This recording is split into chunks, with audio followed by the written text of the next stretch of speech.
The overall goal of this methodology is to show how to perform quantitative analyses of anatomical traits. The quantification of phenotypes affecting morphology, size, and position of nuclei with the striated muscles of Drosophila larvae is demonstrated.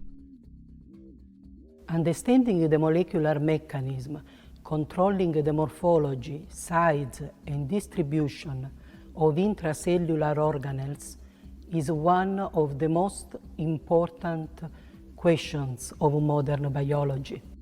In the past, morphological variations among and within experimental groups were only subjected to qualitative analysis.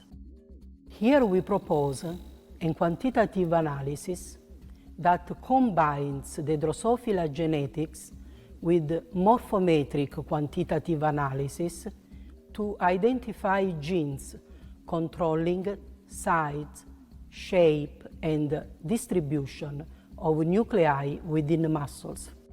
Helping with the demonstration of the procedure will be Leire Lidahaski, a graduate student from my laboratory.